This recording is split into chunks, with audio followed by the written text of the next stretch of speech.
If you've ever wanted to be more than your title, and if you've ever felt that you're not seen, known, and valued at work for who you are by your coworkers and your employers, well, I've got a great episode for you here today. I'm joined by Dr. Sarabeth Berk Bickerton, and she's written 2 books with those exact titles very much for this exact audience. In fact, one of the books is coming out very soon. That's the second one, Seen, Known, Valued. So we're going to be chatting about that and also getting to Sarabeth's backstory, of course, about her various career explorations and education and how through it all she's really come to understand that it's how we interact with the people that we work with, our coworkers, and even by extension, for sure, our social network, our family and friends, but it's how we introduce ourselves, and then in turn how people see us and introduce us.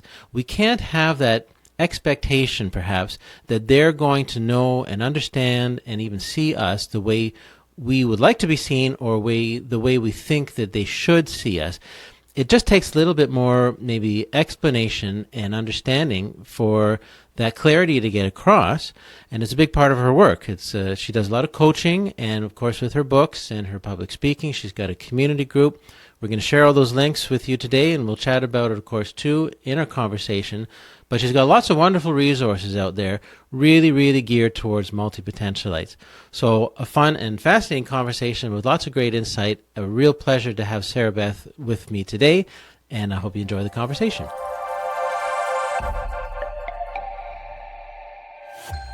Alrighty, welcome back, everybody. This is the Multipod, and I'm very pleased to be joined by a special guest this week, Dr. Sarabeth Berk Bickerton, who is joining me from Colorado.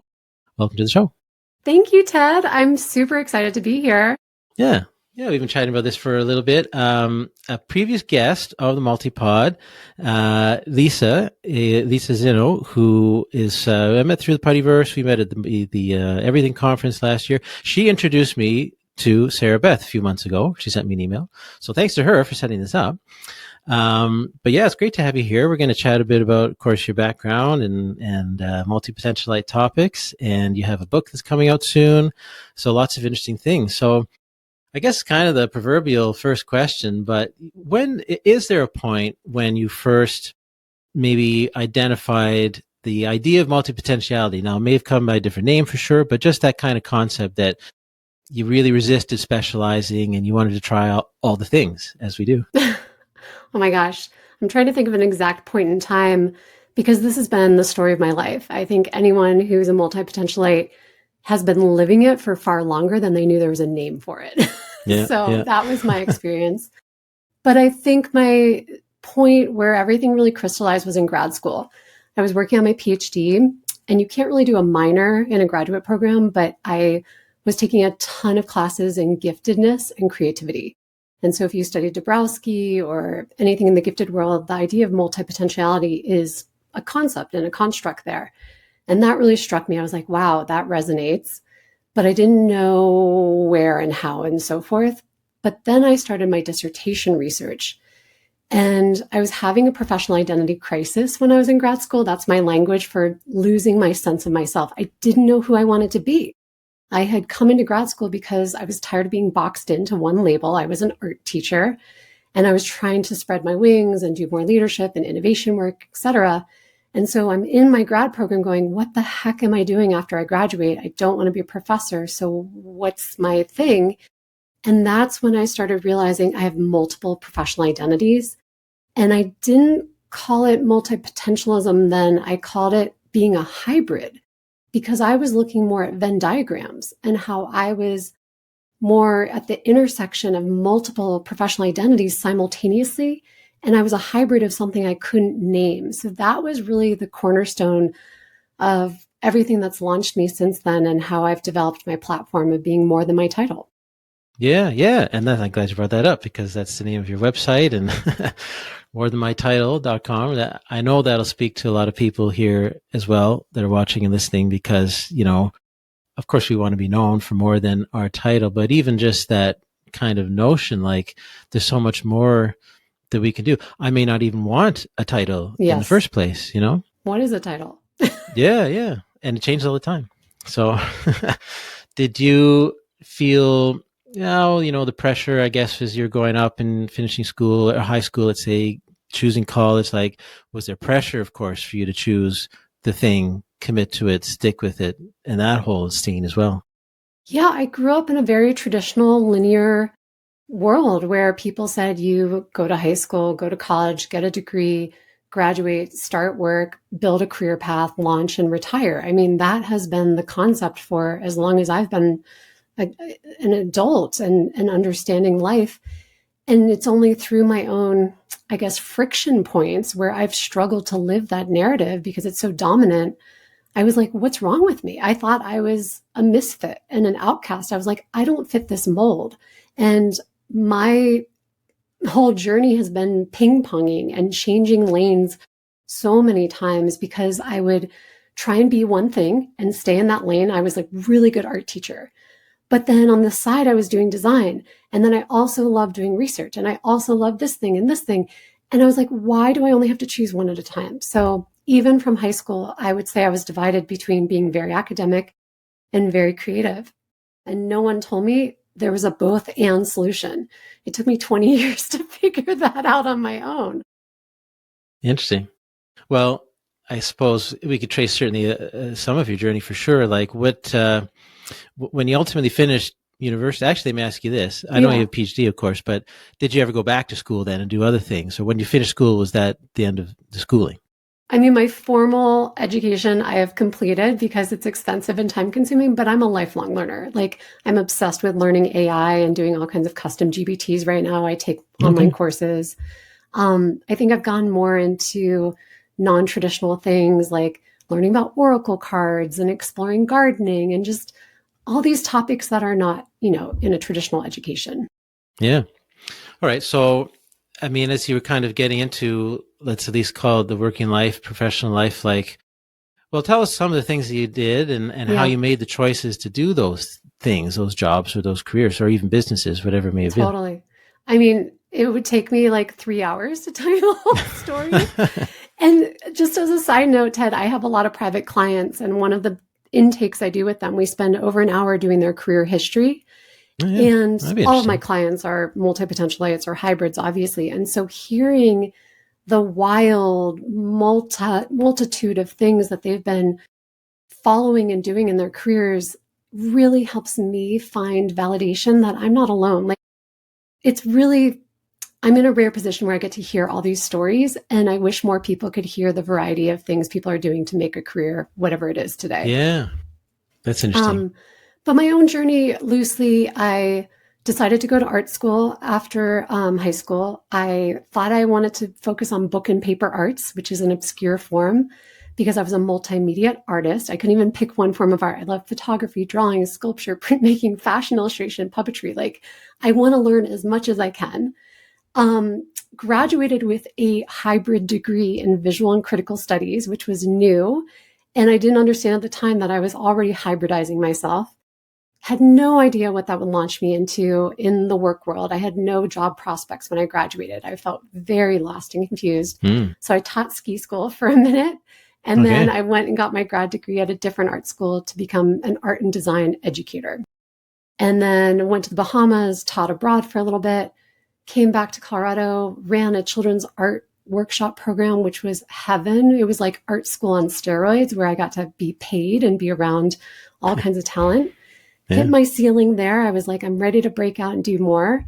I knew I wanted to transform educational systems because why are we sitting in a seat in front of a desk in a room for 7 or 8 hours a day? I was like, learning is more creative. I want to bring my ideas into the world. But being an art teacher, I kind of got pigeonholed there for a bit. So I was teaching while I went back to grad school, worked on my doctorate in curriculum instruction. But that's when things started to change. I was running an entrepreneurship and creativity living and learning community on campus. I'd never learned the word entrepreneurship. I had never taken a business class. And suddenly I was thrust into the whole startup world in Denver, and everything was like in its prime. Like these were the gold days where the startup community was just like really bustling. And I was enamored. This was like the language and the tools and the people that were like me. They were action takers. But in the world of education, you don't take action. You sit and go through bureaucratic process. Yeah. So I learned in that moment that I was an intrapreneur and I could adapt things inside of systems. But that's when I got labeled the disruptor and the maverick because I would push so hard and I would be very vocal and a little too forceful at times. I think that's just my nature because I see the potential of things. I want to innovate. That led me into higher education where I ran a big innovation initiative for campus. And then that led me to working at a foundation where I ran a statewide innovation program for early childhood. But really, the pandemic changed my career completely. Like the program I was running got shut down. My first book was coming out in 2020. And lo and behold, I was unemployed and a new author, which began my career as a thought leader, which I'd never imagined for myself in the space of being more than your job title. And for the last 5 or so years, I've actually been consulting and being a fractional employee, mostly like chief of staff, COO, for a number of small businesses, learning how do we create more clarity and communication and systems that work. So like anybody listening, I have so many ways I can apply my talents that someone who went to art school, you would never imagine being next to a CEO helping run their organization, but I'm equally as talented and prepared for that. Yeah, interesting. So does that give you then some job stability? Well, let's say at least the last, 4 years or so since the pandemic, but are you able to combine then some kind of job stability or maybe security with, trying out some new things and the entrepreneurship, which is fun and exciting, but of course it's inherently, somewhat unstable and risky too, usually. Yeah. I mean, it's a combination of my own life, my own interests, my talents, but then what's going on economically and in the macro picture of the workforce. And I think I'm a perfect example of being a mid-career professional who also became a mom in the last few years. And so any woman or parent who has a child understands how that drastically changes your priorities and your time and your commitment to your work. So I've kind of taken a break from work and then come back in and watched how hard that can be. But I have been learning how to do the fractional gig economy while launching and growing More Than My Title, which is my business. And then watching the factors of how AI is coming to the workforce and different economic shifts and cobbling that together. I'd say it's the biggest jigsaw. But what I love is as a researcher, I'm living the phenomenon of the thing I research and study for other people. So I have firsthand knowledge where my concern is so many career development people out there are too far away from the problem they're actually helping people with. Like, when was the last time anyone in career development actually applied for a job and understood how freaking difficult it is to navigate these systems? So my empathy is just as strong as all the people I work with going through whatever they're going through in their career. Yeah, interesting.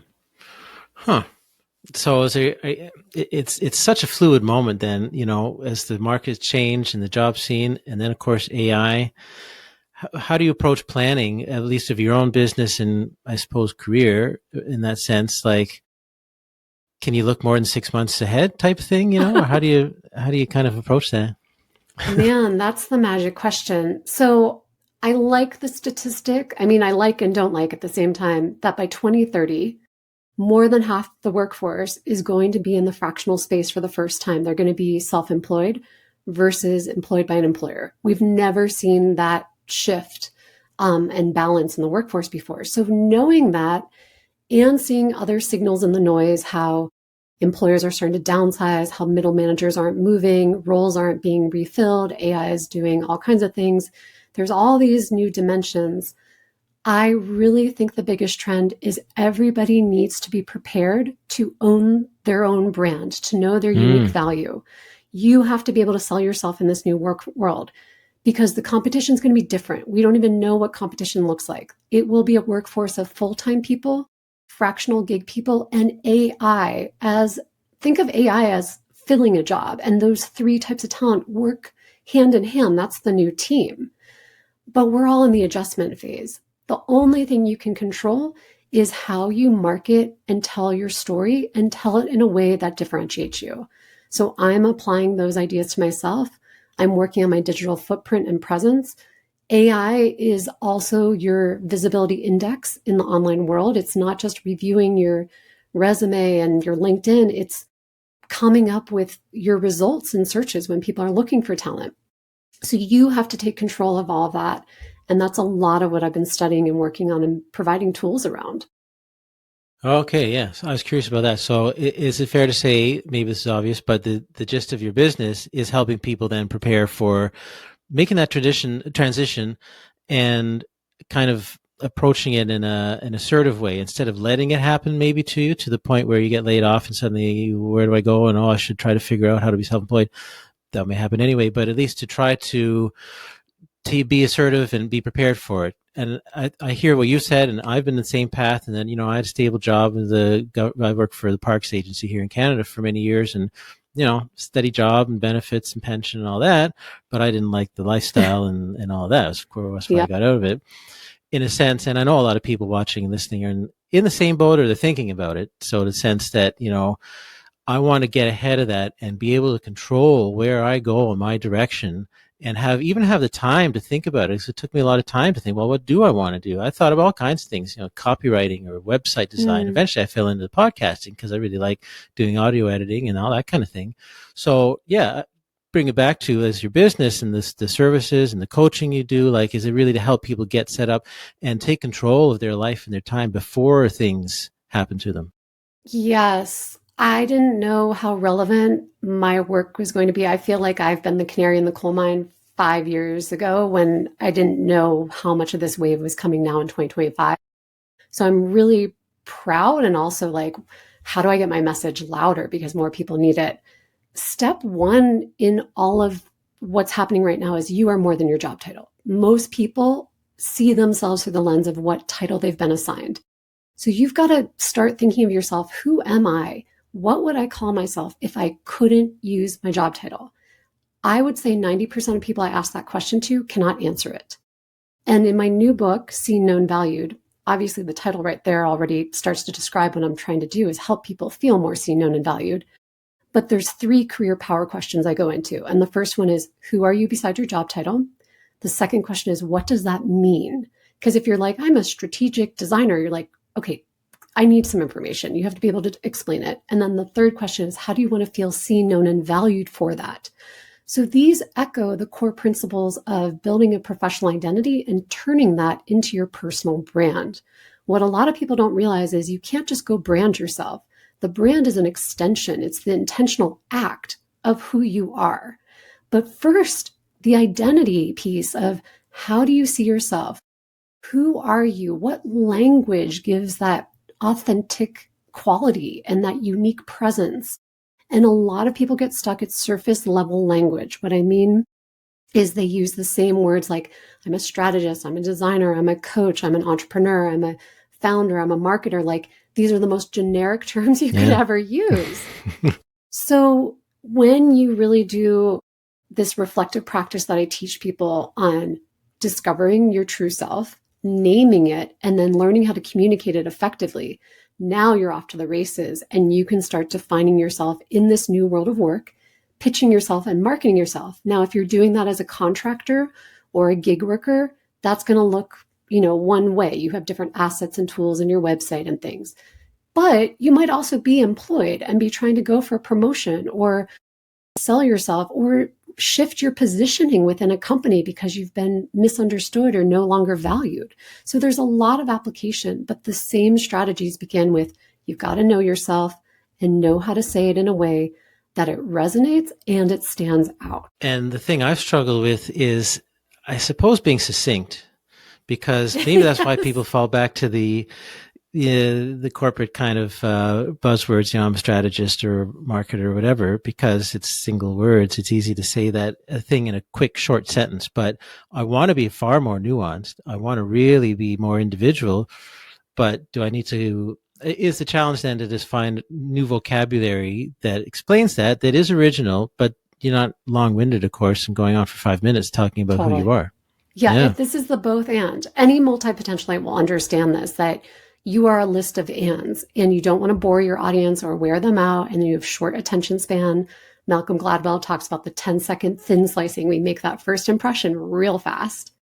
So the tools that I work with people are, first of all, this is one of my top 5 phrases. I work at the intersection of X, Y, and Z. So if you can boil down your world of multipotentialism into kind of your 3 foundational areas, 4 is my upper limit. Some people do need 4. For me, I say, I work at the intersection of art, education, research, and design. Suddenly, the word intersection designates that there's a space in between and there's something more there, that there's interconnection. Then that helps me move on to the rest of my elevator pitch, which enables me to blank, blank, blank. You talk about the impact, the results, and you start to tie a story to it to bring it to life. But those little tweaks and tools are the beginning. There's so much more to do, but that's one way to reduce all the things into a quick sentence. Right. Yeah. Okay. Yeah. I'll need to think about that. Well, I guess maybe I'm a good example in the sense, I set out, I guess, roughly 4 years ago to say, well, I'm going to be an audio editor. Yeah. And that's gradually evolved to being a podcast manager. Now I usually say I'm a podcast producer, and there's differences between all these different jobs, but those are still very superficial things, really. Yeah. What do I really do? Yeah. And I need to work some more on developing, my branding and just kind of getting out there as far as how I talk about myself in a way that's interesting and different, and it speaks to the joy. I enjoy doing this, and I love the variety, and it's fun, and you meet all kinds of different people and different stories, right? So, and then helping people tell their story and be as effective as possible. So, if I may, Ted, let me give a couple examples of clients, because there's this aha moment we get after working together where they find the language that is truly them. So I was working with a woman who is head of medical excellence in a really big corporate company. And I mean, what the hell is head of medical excellence? That's just jargon. Yeah. But really, we distilled it down to she's the opportunity translator in the company. It was amazing. Another person I worked with did all these events and photography, and she became the moment architect. She's like, I'm coordinating and choreographing all these pieces to create the best moments for people. Another woman I worked with, she was in law forever, but then got into animal rights activism and plant-based food and such. And she's a planter of positive change. She really saw herself doing bigger things in the world. So these become your creative opportunity to invent a name for yourself. Like, I can't say that enough. There is permission where you get to create the words, and no 2 people are alike. There's infinite possibilities. That's the beginning of branding yourself and coming up with language that truly showcases who you are. Yeah. Yeah, it's funny. And then the branding, the actual artistic graphic branding that would come from that, Yeah. Yeah, if you're working with animals or with plants or, whatever it is, and you can kind of picture just logos and imagery and stuff that starts to evolve from that, which is different from the jargon corporate type stuff that we usually see. Yeah, it makes it very original. Yeah, fun. Interestingly, so I've been doing a ton of work with AI. I mentioned that. I've got all these custom GPTs. And first of all, I'll just mention Glimmer is a free tool on my website based on my new book. And it's a career reflection tool that people are just giving me the most amazing feedback because it sees them and the unique space they're in their career right now and gives recommendations. But where I'm trying to jump to in my comment is that as much as I've tried to work with AI to be like a branding support tool and help invent new language, it's still pretty stale. It's a good primer. It will help you break out of some of your old language, but the creativity level is really lagging. And so this is still mostly human work to figure out how to name you. But if you need help coming up with vocabulary and some ideas, definitely AI can start with that. Okay. Yeah. Yeah, that's just it. It's evolving very quickly, for sure. Very quickly. Yeah. And another way I've been using it, I have an AI visibility prompt, and that's a tool on my blog, because there's a way to rank and score yourself of how well is AI seeing me for who I am in the realm of career I've been doing up to this point. And it has like 7 criteria, and it will show you where you can build and improve your digital presence or become more AI indexable so that people find you and see you for your talent. So there's just I do think AI is an advantage, but again, it's knowing how to co-create with it. Yeah. And that's a skill, right, in itself, of kind of understanding how AI works and learning about the prompts. I guess I've done a little bit, but each platform is I'm sure has its own kind of approach and structure, that's. And part of the thing I struggle with, in a sense, is like, how much time do I want to really put into AI Of course. and learning how it works, and I almost don't want to be too dependent on it either. I like writing. I want to be able ultimately to write myself. It's far more satisfying. Yes. But I'll use AI for odds and ends to at least get me started or summarize things and kind of, save me some time that way. But anyway, and just a fun story. There's still so many limits to it. Case in point, when we talk about multipotentialites and working in the intersections, you're literally creating a new space. You're defying categorization. And AI is built on existing language and information and models. It's not designed to invent new things yet. And so recently in the news, Moderna, which we've heard is a large pharmaceutical company, they just hired their first CHRO/CTO. So essentially their head of HR is also the head of technology in the company, which blows my mind because I would have never thought to combine those two departments and roles into one person. But now that person is at the executive level, and AI could have never forecasted, hey, I think the best talent decision would be to merge these two into one person. But that's what the future is about. That's what I create with people in their professional identity, is how do we talk about your hybridity and the emergent categories and roles and job descriptions that defy what's been happening in the past. Yeah. Okay. All right. I want to circle back to your book, and I'm curious how is there a link or what led from your first book? You can talk a bit about that more than my title, but how did the experience of writing the first book and getting out there, publishing it, and talking about it, then progress to wanting to write a second book, and that whole process? What did you learn maybe from the first one, and how are they linked in a sense to each other?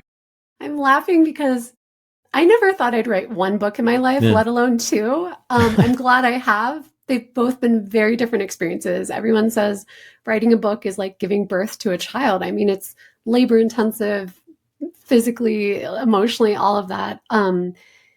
I wrote my first book, more than my title, out of my own problem that the what do you do question was giving me anxiety. I didn't know how to answer it. And ultimately, I was like, I'm more than a job title. How do I talk about myself? And that's when I came up with the framework of people fall into one of three categories: singularity, multiplicity, or hybridity. And the third category, hybridity, was what's been missing for me. It's between the expert generalist, and it's so much more than that. It's interdisciplinarity. It's the prefix inter means beyond. So that book really opened up a space of how do we think differently about who we are? But then after that book came out, people would slowly say, Sarabeth, it's helped me define my professional identity. But where do I fit in the workforce if I'm a hybrid? And this term of fit kept coming up again and again. Where do I fit? And I was feeling that too, right? I'm also a hybrid. I'm like, I don't know where I fit. And then one day I came across this quote by Brene Brown. And she said, fitting in is being who others want us to be. Belonging is being accepted no matter what. And the bell started to go off. And I said, what if I put the word career in front of that? Career fit is being who others want us to be. Career belonging is being accepted no matter what. And I went, holy cow. When I work with people or I'm doing focus groups or any kind of research, I'm hearing people say, no one understands me. No one gets me. I'm unseen. I'm undervalued. And it turns out the core pillars of belonging are feeling seen, known, and valued.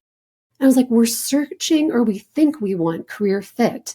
But what we're saying and what we're embodying is this notion that we just want to feel seen, known, and valued for who we are, not what we do. And that meant I needed to write a book about it. It just started a whole new train for me. And this new book is really framed around my key matrix of the career belonging matrix, which is a 3x3 grid. And you assess yourself and start to ask these very deep introspective questions on how do I feel seen, known, and valued by myself, others, and something greater than me? Because there's 3 levels of belonging. And when I put that into that 3x3 and realized these are the core questions of what we're trying to do in our work lives, it just became a much bigger, more expansive way to understand why I don't feel seen. Like the fact I struggled answering the questions was clue number one. I've never asked these of myself before. Nobody's asked them to me. Yeah. And now I have 3 levels to evaluate, and it's become this incredibly reflective, dynamic tool. And it's also signaled the fact that we're looking at career too narrowly. And one of the key things you have to do first is define what your career is. Like in terms of, I say there's a little c career and a big C career. Your little c career is all externally defined. It's the traditional metrics of your title, your path, your salary, what people say success is. But your big C career is what matters to you. What is your life's work about? And when you start to unpack that, now you can start saying, how do I want to be seen, known, and valued for my big C career? So the book is pretty philosophical in ways I didn't expect it to become. Yeah, I like that. What's your advice then for people who have done some work on figuring out their big C career? There's always more to learn and to think about, but they got to a point where they're feeling pretty good, confident about that. What's your advice to them as they then go into workplaces, maybe their existing one, a new one, other colleagues and professional places they interact with, and they're encountering resistance to people that are like, well, I don't understand what you do, and why do you do all this and that, and all the usual questions we get, right? Why do you always change stuff? But the caveat is that you've done the work to a large extent, right? You've thought about it, you figured it out. So what's your advice to how people can react to those kinds of pushback, that friction? Yeah. Well, there's so many complexities that we need to unpack in that, because one, like you said, you've got to do the inner clarity first. You need to know why you're doing what you're doing and why you've made deliberate decisions. Like you might be taking a job because you need a job. You just need that income and it doesn't match with the rest of your life, but that's okay. A lot of us need to do that for a stage or a season or for whatever reason. But if you're doing a job and there's all this confusion and tension, then how are you advocating for how you want to be seen, known, and valued? A lot of us make assumptions that people should just get us or it should be obvious. Yeah. But what I hear is most of us have never communicated to our peers, hey, the way I see myself in my work is blank. The way I want to be known is blank. The way I want to be valued is blank. We don't have those conversations.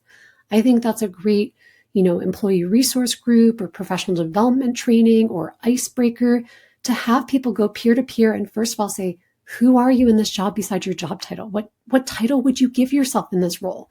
That's starting the process of seeing each other the way you want to be seen. But then these other levels of known and valued, you can't expect people to just show up and know how to give you the right compliments or feedback or, leave a note if that's how you communicate. I feel valued when someone writes me a thank you note. So I believe the onus actually is more on us to communicate what we need and how we want to be understood in our work.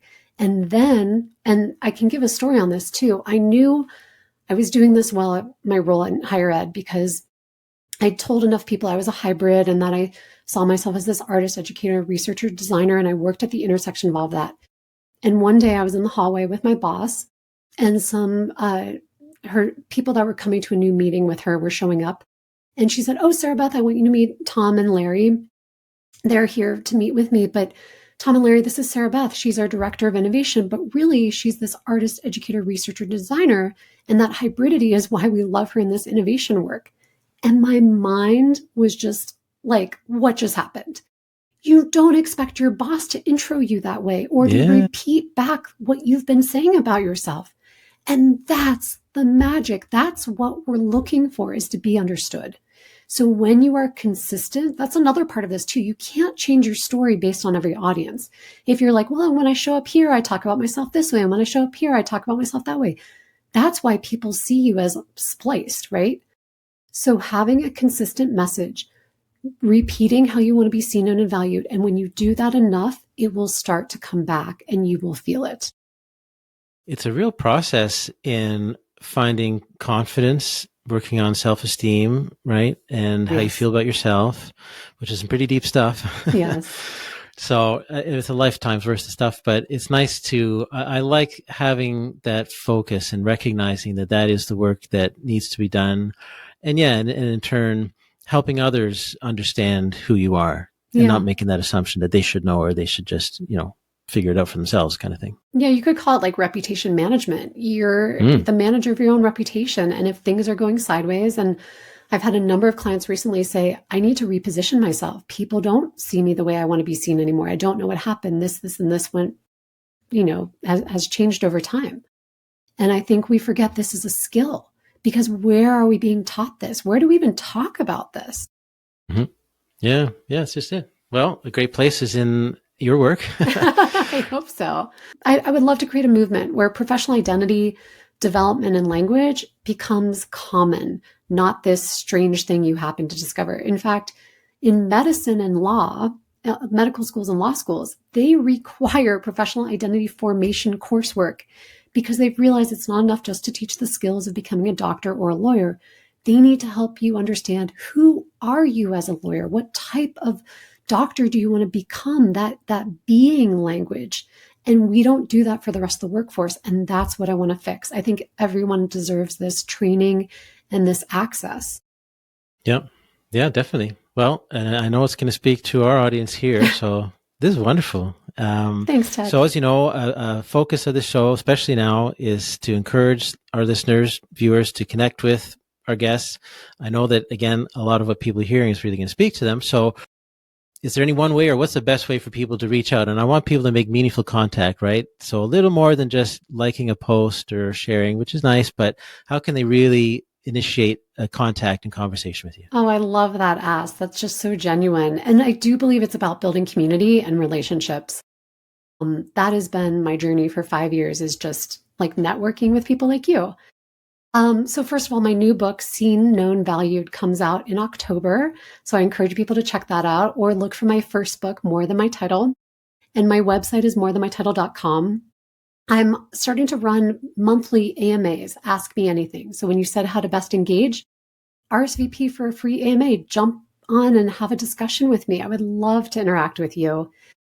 But for people that Where do you host that? Is that a Zoom It's thing? on Zoom. Sorry, it's on Zoom around, I think, 2 p.m. Eastern time.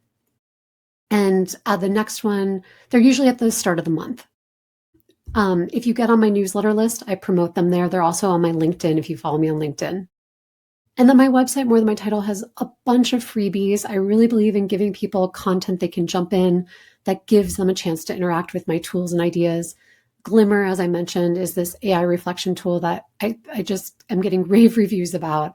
But there are PDFs as well and things in my blog. So just dig around and email me. I would love to hear from people. Sarabeth at morethanmytitle.com. Good. So I hope you hear from some folks, and we should catch up again at some point, and see what you've learned and developed over the coming months and beyond. So it's fascinating stuff. It's really fun having you here and learning your story and how you're helping people out. Well, I love this community. This is my group. I am one of you. And I love that you have a podcast just for the multipotentialites. We need this. That's right. Cool. Thanks very much. Thank you, Ted. This was such a pleasure. I really enjoyed it. Cheers. That was a really great, insightful conversation. I really enjoyed our time together, and a lot of good insights. Yeah, for sure. With the things that Sarabeth has reflected on through her experience in various workplaces with such variety, which of course isn't really a surprise. It's what we do. It's all kinds of variety in our jobs, our careers, and so on. But I love the way that she's been able to reflect on that and kind of turn it around with some thoughts and insight, right, for the broader community, for certainly her own community, but also the extended community of multipotentialites, whether it's the Puttyverse or anywhere beyond that too, really speaking to people that are finding their way and trying to understand how to talk about and identify themselves and what they do. And even to the point of like resisting labels to a point. We don't want to label ourselves too much. But what are you going to do? You got to introduce yourself somehow. As we talked about, it's like yeah, I don't want to use just 1 or 2 words, right? I don't also want to take, and I don't have 2 minutes or 5 minutes to tell my whole story and introduce and explain the things that I do and how I go through life and my working life. Like, you've got to find some kind of balance, really, and compromise. But I love that that's a big part of her focus, is helping people introduce and explain themselves, really to the point, that then provokes further questions and curiosity. That's kind of the neat part, because you introduce yourself or someone introduces you, which of course is really neat. But either way, to somebody new, right? A different person with kind of creative terminology and something a little more maybe original and inquisitive. And that provokes a response like, oh, I've never heard someone who's done that before. Tell me more. How does that fit in with your day-to-day work and what you do, right? It's all very interesting. It really provokes those conversations. So I love that focus to it, of getting people to pique their curiosity, really, and open up to wanting to learn more about the person they've just met, more about you. So again, at the time of publishing this episode, the book is on its way to being released. It may be out now, or certainly any day. So I know that right now, at least, if you go and follow the link and we can't get the book right away, you can definitely pre-order it. So it'll be in, and we're talking a physical book. I asked Sarabeth, will there be an ebook? Probably at some point. Right now we're talking about a physical book, which of course is lovely. It's really nice to be able to hold a tactile, tangible book in your hand. So you can pre-order that, and they'll get it shipped out, of course, as soon as possible. It sounds like it will be pretty soon. If you haven't certainly discovered her first book, that's also definitely available right now. And also go to her website, which has that great title, morethanmytitle.com. Great name for a website, which really, again, speaks to everything that we're talking about and doing here today. So, yeah, the links are there. I really encourage you. Again, this comes back, so I say in there at the end, I mean, it's great if you buy her book, of course, if you write a review, if you share the link and, comments and things like that. Of course, those things are wonderful, but we're really trying to encourage that deeper connection, between the guests and the listeners here. And I know how it feels, because, you watch someone in an interview in a podcast and you think, well, they're really super busy. They won't have time to hear from me. Who am I? I'm just some stranger. But no, we're really trying to get past that mentality. And I know it's hard, but to think that, yeah, we're all just kind of regular people here. We want to meet others. We want that conversation. So don't feel like you should be intimidated, or that there's some kind of barrier between whether Sarabeth or any other guest here. And again, yourself as a listener, a viewer of this podcast, like, reach out, write that email, send a more heartfelt message, and they love to have that kind of contact.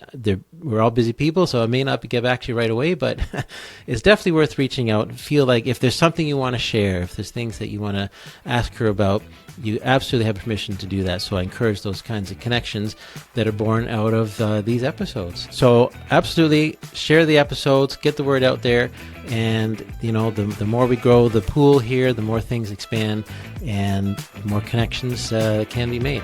I'll be back soon with another fresh episode of The Multipod.